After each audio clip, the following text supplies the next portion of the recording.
Que l'Éternel Dieu vous bénisse abondamment. Aujourd'hui, ce n'est pas un fait des hasards, mais c'est une providence divine. Je parle sur les 4e hommes. Daniel chapitre 3, à partir du 1er jusqu'au 30e verset. Le verset 1er stipule ceci.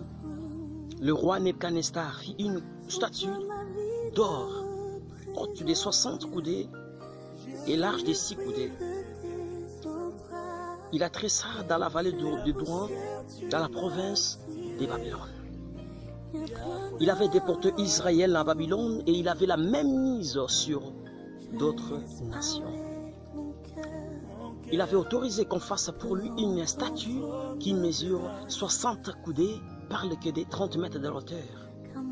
Quiconque attendra le son de tous les instruments, il se prosternera pour adorer et vénérer la statue qui avait la forme de son image.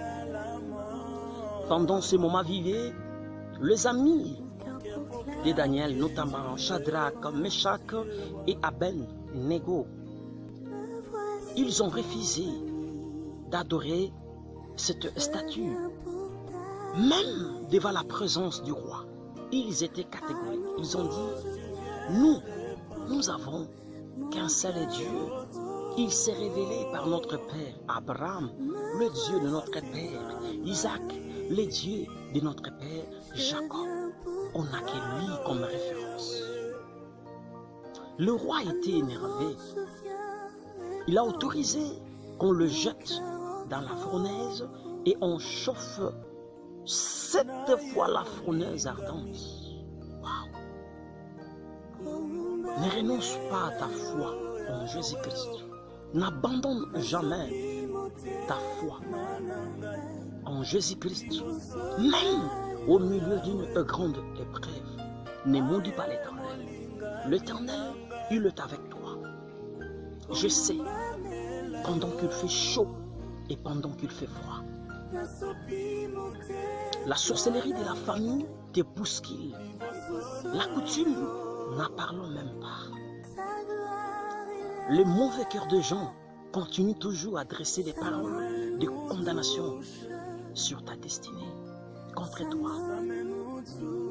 Écoutez, Dieu n'a pas délivré ses amis de Daniel avant la fournaise, mais dans la fournaise. Dans cette épreuve-là où Dieu apparaîtra, dans cette solitude, dans cet abandon, dans ce rejet, dans ces combats-là à perpétuité, Dieu, il viendra pour te délivrer là-bas. Après ces combats, tu seras couronné. Je dis après ces pleurs, tu seras aussi essuyé des pleurs et tu riras des joies. Que l'Éternel est Dieu essuie tes larmes. Que l'Éternel est Dieu sèche ces larmes d'amertume, les larmes de stérilité, des larmes de pauvreté, des larmes de combat spirituel à répétition, des larmes de maladie. Que l'Éternel te guérisse. Dans ma vie, Jésus-Christ ou rien. J'ai qu'une seule alliance, celle du sang de Jésus-Christ. Que cela soit aussi ton partage. Que la paix du Seigneur Jésus-Christ, qui surpasse toute intelligence humaine, soit ton partage. C'est fait au nom de Jésus-Christ. Le roi, maintenant dans le verset 25, écoutez ce que le roi a dit. Il prit la parole et dit, eh bien, je vois 4 hommes sans lien qui marchent au milieu du feu et qui n'ont point de mal. Et la figure du 4e ressemble à celle d'un fils de Dieu. Waouh! Waouh! C'est extraordinaire. Ça, j'ai aimé. Le 4e homme.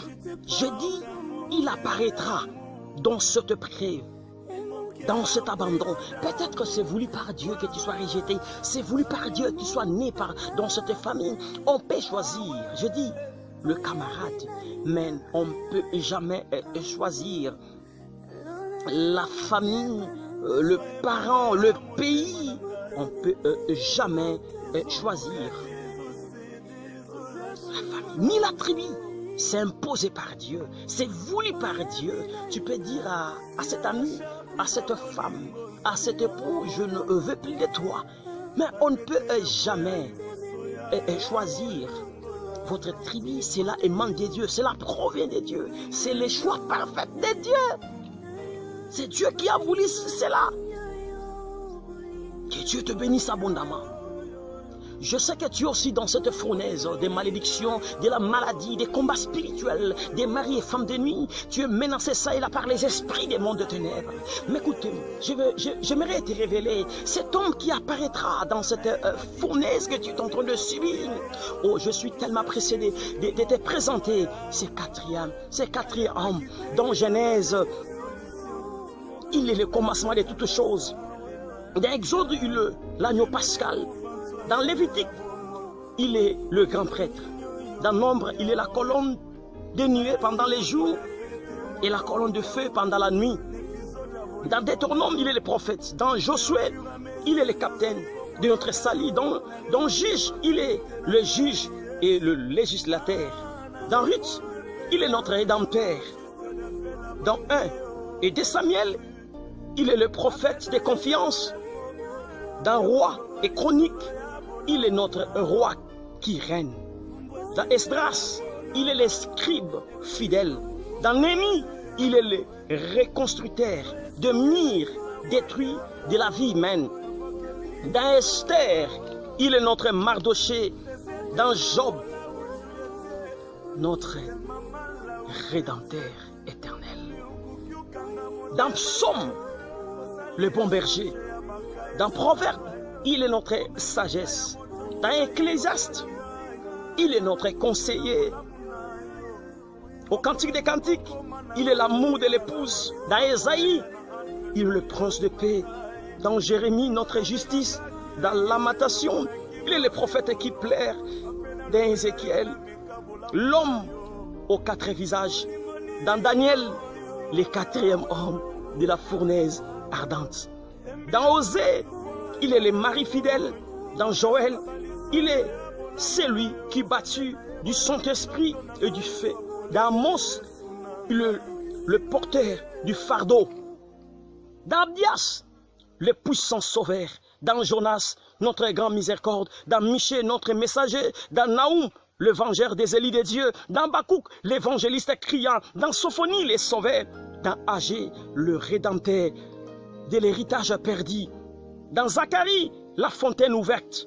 Dans Malachie, le soleil de la justice. Qui est le 4e homme? Dans Matthieu, il est le Messie. Dans Marc, il est le faiseur des miracles. Dans Luc, il est le Fils de l'homme. Dans Jean, il est le Fils de Dieu. Dans Actes des Apôtres, il est le Saint-Esprit. Aux Romains, notre justice. Aux Corinthiens, notre sanctification. Aux Galates, le rédempteur de la malédiction de la loi.